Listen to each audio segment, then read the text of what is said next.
The last transmission from colony vessel Ordinal Grace was 11 seconds long, and it was not a message. It was a scream translated into radio waves, sent on every frequency the ship still had power for. And then nothing. Commander Yeth Osere of the Sundered Concord fleet listened to it 4 times before she could make herself stop. The invasion had a name, once. The Concord's analysts had called it the Carveth Advance, after the border system, where the first ships were sighted 3 months ago. Now nobody used that name anymore. Now it was just said quietly. The way you'd refer to a disease you were afraid of naming out loud in case it hurt you. They came in black ships shaped like folded wings, and they did not negotiate, did not demand tribute, did not offer terms of surrender.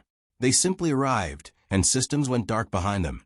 And the survivors who made it out described weapons that didn't so much destroy ships as erase them, a bloom of white light, and then debris falling in a silence that shouldn't have been possible in the vacuum of space, because somehow you could feel it. Yeth stood on the command deck of the Vantage Home, the last capital ship of a coalition that had once counted 41 worlds among its members. Now it counted 6, and 2 of those had gone quiet in the last week. Commander, her adjutant, a narrow-faced Talvan named Besker, approached with the posture of someone bringing bad news for the 40th time that month. Ordinal Grace's system has gone dark. No further transmissions. I know. Yeth didn't turn from the viewport. Beyond it, the stars looked exactly the same as they had before any of this started, which felt like an insult. How long until they reach us? 11 days. Maybe less, if they keep the pace they've held. 11 days. The Concord's remaining fleet, 9 ships, none of them capital class except the Vantage Home itself, could not hold 11 days against what had taken apart 41 worlds worth of defense in 3 months. Then we send it, Yeth said. The full call, every frequency, every registered species in the catalog, whether they've ever answered a hail from us or not. Besker hesitated. Commander, the protocol for a Concord-wide distress call requires. I know what it requires. She finally turned to look at him. It requires that we're desperate enough to admit we can't do this alone. I think we've met that requirement, don't you? He didn't answer. He just went to send it. The call went out at 0347 ship time, threaded through every relay the Concorde still controlled, riding on the oldest and most sacred piece of interstellar law, the Universal Distress Protocol, a signal format so old that no one alive remembered who designed it, only that every spacefaring species that had ever joined the wider galactic community had agreed, generations ago, to listen for it, to answer it if they could. This is the Sunder Concord. Our worlds are falling. We do not know what has come for us, only that nothing we have built can stop it. We ask for aid from any who can give it. We ask forgiveness from any who cannot. We are running out of time. It reached 3,206 star systems within the hour, propagating at the edge of what physics allowed through the relay network the elder species had built centuries ago, and left running like a public utility nobody quite remembered installing. Most of those systems went quiet. This was not cruelty, exactly, or it was, but a specific, practice kind. The Carveth Advance had already burned through 2 other minor alliances before it found the Concorde, and every fleet that had gone to help either one had been annihilated alongside them. The galaxy had learned, over 3 brutal months, that answering this particular call was not brave. It was a second funeral. So the great powers, the Thren assemblage, the woven tradekin, the ancient and cautious Iridine Concordat, read the distress call, verified its authenticity, ran their projections, and did not respond. Not out of malice, out of arithmetic. Sending a fleet meant losing a fleet, and losing a fleet to something that had already proven itself unbeatable meant weakening yourself for whatever came next. Besker watched the response log for 6 hours. 6 hours of silence, and then finally something. Commander. His voice had a strange quality to it, like he wasn't sure if what he was reporting was good news or something else entirely. We have a response vector. Yeth was at his side in seconds. Which system? Who? That's the problem, Commander. I don't know. He turned the display toward her. The origin signature isn't in the catalog. Not anywhere in it. Species designation unlisted. Yeth stared at the readout. In a galaxy where every spacefaring civilization eventually got folded into the shared catalog, a project centuries in the making, cataloging every known species down to their homeworld's rotational period. An unlisted origin was not supposed to happen. It meant either a catalog error spanning multiple archives, which was effectively impossible, or a new arrival, she said slowly. Someone who's never formally announced themselves to galactic society. There's a partial record, Besker said, pulling up a fragment. Third-party contact reports. A species self-designating as human. Homeworld referenced as Earth. Discovered or self-disclosed. It's unclear which, approximately 6 years ago. No formal diplomatic ties with the Concord. Minimal presence in shared space. The threat assessment on file is, he squinted at it, low. Very low. Pre-industrial weapons technology as recently as 2 centuries ago, by their own calendar.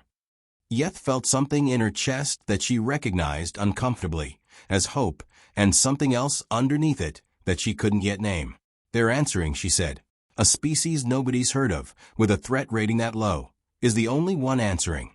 Commander, with respect, they might not understand what they're answering. If their diplomatic footprint is this thin, they may not have accurate intelligence on the Karvath Advance at all. This could be a mistake, Yeth finished. I know. Track them anyway. Prepare a full data package on the Advance. Everything we have, every engagement report, every casualty projection. If they don't know what they're walking into, we owe them the truth before they arrive. The vessel that emerged from transit 11 days later, 3 days ahead of the Karvath Vanguard's projected arrival, was, by any Concord shipwright standard, wrong. It was not sleek. It did not have the graceful wind-carved lines of a Thren cruiser or the crystalline geometry of an Iridine dreadnought. It looked assembled by people who had cared more about what the ship could survive than what it looked like doing it, blunt-nosed, layered invisible plating that overlapped like scales, studded with weapon housings in configurations that didn't match any known doctrine. A name was stenciled along its hull in harsh, blocky characters. UNSC Wardens, OETH. That's it, Besker said, standing beside Yeth on the observation deck as the ship settled into a defensive position relative to the vantage home. One ship? One ship, Yeth confirmed, though her voice had gone quiet. A hail came through moments later, audio only, no video, which struck Yeth as strange until she remembered that the humans might not even know what a Talvan or a Concordian looked like, or whether their visual spectrum overlapped with anything meaningful. The voice that came through was low, even and utterly unbothered.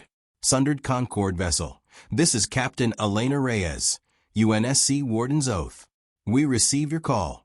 We're here to help. Requesting your current tactical picture and civilian evacuation status. Besker looked at Yeth. That's all? No questions? We haven't even sent the threat data yet. Send it now, Yeth said. Everything. She needs to know what's coming. The data package went out, 3 months of engagement logs, casualty counts, weapon signatures, the horrifying footage from Ordinal Grace's final transmission. Yeth watched the transfer complete and braced herself for the response. A retraction. A polite withdrawal. We didn't understand the scope of this. We're not equipped. We're sorry. The response, when it came, was 11 words long. Copy that. Adjusting deployment. Stand by for coordination. Besker made a sound that wasn't quite a laugh. That's it? They just watched a species get erased on camera, and their response is adjusting deployment. Yeth didn't answer right away. She was looking at the Warden's Oath on the display, sitting there in its ugly, overlapping armor, utterly still against the starfield, and she was starting to understand that the low threat rating in the catalog might have measured the wrong thing entirely. Captain Elena Reyes had read the data package twice through by the time she finished her second cup of coffee, and neither reading had changed her assessment much. This was going to be bad, but bad was not the same as impossible, and impossible was the only category of problem that actually scared her. Talk to me, she said, not looking up from the tactical display as her XO, Commander Mikhail Orlov, stepped onto the bridge. Their fleet is 9 ships. Ours is 1. He said it flatly, an observation rather than a complaint. Their capital ship has maybe 60% of our shield capacity and a third of our firepower, Best guess from the specs they sent. And the enemy? That's the part one don't love. Orlov pulled up the footage from Ordinal Grace, the 11-second scream of a dying ship, and let it play once before killing it. Whatever hit them didn't just disable the ship. It disassembled it. Structurally. That's not a weapon signature I recognize. Not kinetic, not conventional energy. The Concord's analysts think it's some kind of directed matter phase disruption. Basically, it doesn't blow things up, it unmakes them. Anything in the footage tell you a rate of fire? Range? Cooldown? No. That's the problem. We've got one data point, and it's a corpse. Elena finally looked up. Then we get more data points before we get a corpse. The Concord's tactical staff had assumed, reasonably, that a single human ship would take up a defensive posture alongside the Vantage home, hold the line, add its weapons to the wall, die usefully if it had to. Instead, the Warden's Oath moved to the outer edge of the system, alone, and stayed there. "Commander, they're not forming up with a fleet," Beskar reported, an edge of alarm in his voice. "They're positioned 4 light minutes out. If the advance arrives on projected vector, that ship will make first contact completely unsupported." Yeth opened a channel. "Captain Reyes, your position places you outside coordinated defense range. Do you require assistance repositioning?" "Negative, Commander. We're exactly where we want to be." "May I ask why?" There was a pause, not hesitation. Yeth would realize later, but the particular pause of someone deciding how much to explain to a stranger. "Your data package gives us 1 full engagement's worth of information, and it's from a ship that didn't survive to describe what it saw. We don't know their range, their targeting method, their formation doctrine, or whether that disassembly effect has a limited number of uses before it needs to recharge. Every one of those unknowns gets US killed if we guess wrong in a fleet engagement. So we're not going to fleet engage first. We're going to let them show us what they've got, on our terms, with room to disengage if it goes wrong." "You're going to let them attack you," Yeth said slowly, to gather intelligence. "I'm going to let them try. There's a difference." A note of something that might have been dry humor entered the voice. "We'll let you know how it goes."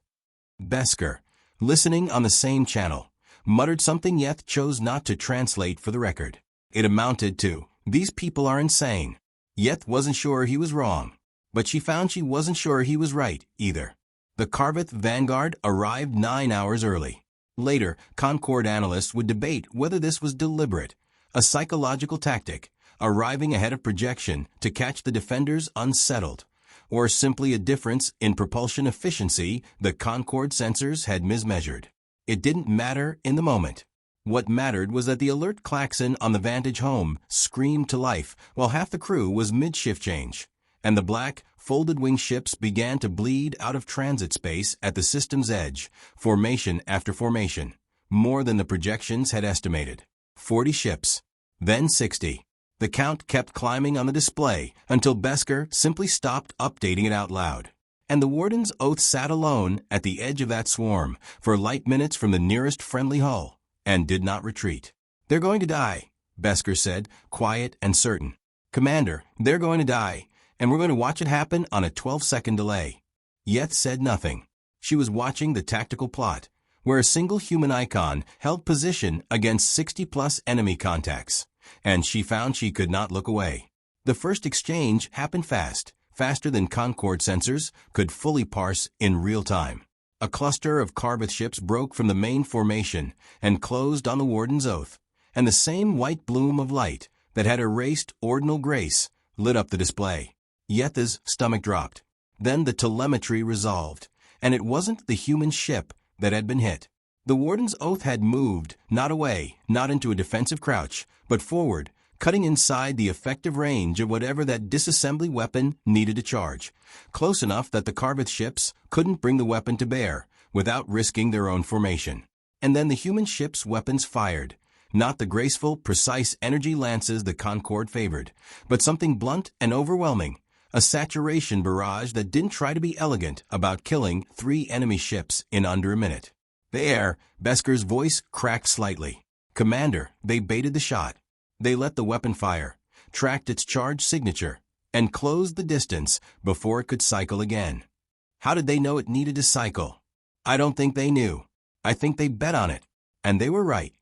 On the open channel, Reyes's voice came through level as ever, giving orders to her own crew that the Concorde could hear but not fully parse, clipped, efficient, entirely unbothered by the fact that she'd just gambled her ship's survival on an assumption about an alien weapon system she'd known about for less than a day. Confirmed. Directed matter phase weapon has an 11-second recharge cycle post-discharge minimum. Passing that to the fleet now. Concorde Command, recommend you use it. Don't let them get a clean charge on your capital ship. Yeth realized her hands were shaking, and it took her a moment to understand it wasn't fear anymore. It was something closer to vertigo, the sensation of watching a single ship do, in one engagement, something the entire Concorde's War College hadn't managed to work out in 3 months of dying.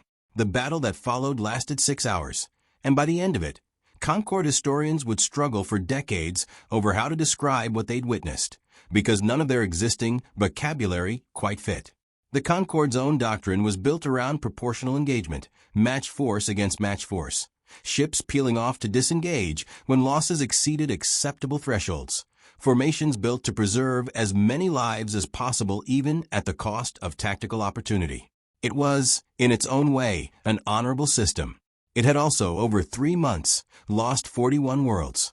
The Warden's Oath did not fight that way, and as the engagement wore on, more human vessels arrived. Not the single ship, it turned out, but the vanguard of a larger relief fleet that had been in transit behind Reyes's ship the entire time, arriving in staggered waves as their slower transit drives caught up. They fought like people solving a problem, not like people conducting a battle. Every ship that fell to the Carvatha's weapon was logged, analyzed, and its data folded into the tactics of the ships still fighting, updates broadcast fleet-wide in real time. When a Carvath formation adapted its approach to counter the recharge cycle exploit, the human fleet adapted within minutes, not because they were smarter, Yeth would realize later, but because they treated every setback as information rather than as a reason to hesitate. And they did not stop at what the Concorde would have called sufficient. A Carvath ship, disabled and drifting, weapons offline, would have been left by Concorde doctrine. Its crew's fate a matter for after the battle. The human fleet destroyed it anyway, methodically, without hesitation, moving on to the next target before the wreckage had finished cooling. Beskar watched this happen 4 separate times, and finally said what he'd clearly been holding back. "Commander, that ship wasn't a threat anymore. It was finished." "Maybe they don't define finished the way we do," Yeth said, though she found the sight unsettled her too, in a way she didn't have a clean word for. It wasn't cruelty, exactly. It was something colder and more total, the absence of any assumption that the fight had rules beyond win it completely, so it never has to be fought again. By hour 4, the Carvath advance, 63 ships strong at the engagement start, had lost enough of its number that its remaining formation broke and began withdrawing toward transit space, the first retreat any Concorde officer had witnessed from them in 3 months of war. By hour 6, they were gone. The Vantage home had taken damage. 2 Concorde escort ships had been lost, their crews evacuated in time thanks to a human vessel diverting mid-engagement to cover the evacuation, an act that cost the humans a ship of their own, the first and only one lost that day. Its crew pulled aboard another vessel with the same clipped efficiency as everything else they did. Yeth stood on the command deck in the silence after the retreat, staring at a tactical plot that, for the first time in 3 months, showed no active enemy contacts in the system. "Casualties?" she asked, though she wasn't sure she wanted the answer. "Ours, manageable." "Theirs." Beskar checked the readout twice, like he didn't trust it. 1 ship lost. Crew recovered. That's the total. 1 ship in a 6-hour engagement against 63. Neither of them said anything for a long moment. "Open a channel to Captain Reyes," Yeth finally said. The face that appeared on the display when the video finally connected did not match what Yeth had built in her head over the last 6 hours. She'd expected. She wasn't entirely sure what. Something harder. Something that looked like it belonged to whatever had just methodically dismantled a fleet 3 times its own losses. Instead, Elena Reyes looked tired, human, in a way that transcended the anatomical strangeness, 2 eyes, 1 nose, skin in a shade the Concord sensors classified as within normal biological tolerance for the species. Tired in the specific way of someone who'd been awake too long doing something that mattered and hadn't stopped to notice the cost yet. Commander Osere, Reyes said. How's your fleet? Alive, Yeth said. Which is more than I expected to be able to say 12 hours ago. She paused, choosing her next words carefully. Captain, I have to ask. Your government, your species, you had no formal relationship with the Concord. No treaty, no history of contact beyond a handful of trade encounters. Why did you come? Reyes looked genuinely puzzled by the question, in a way that felt more disarming than any tactical maneuver had been all day. You sent a distress call, she said. We got it. You needed help. We came. Yeth found she didn't have a follow-up question ready, which almost never happened to her. That's the whole reason. Should there be another one? Beskar, standing just off camera, made a small sound that Yeth recognized as the particular kind of unsettled that comes from realizing a threat assessment was catastrophically wrong in a direction nobody had thought to check. Most species who could help, Yeth said slowly, didn't. The math didn't favor it. You lost 1 ship today. You could have lost the fleet you sent, arriving to help people you'd never met, against an enemy you'd never fought, on the strength of a distress call alone. Yeah, Reyes said. That was the risk. We ran the numbers before we launched, same as anyone would. But the call came in, and it was real, and you were dying, and we could help. After that, it wasn't really a math problem anymore. She rubbed a hand across her face, the first visibly human gesture of exhaustion she'd shown. Look, Commander, I don't know how things work out here yet. We're new to all this. Maybe we did something today that looks strange to you. But where I'm from, when somebody calls for help and you're able to answer, you answer. That's not a policy. That's just what you do. The channel stayed open a moment longer than either of them needed it to, neither quite finding something to fill the silence with. Then Reyes gave a short nod, the universal gesture that needed no translation. We'll stay in system a few more days, help with repairs, make sure they don't circle back. After that, she glanced at something off-screen, some readout or report only she could see. We'll see where else that call reached. If anyone else is still out there and still needs us. The channel closed.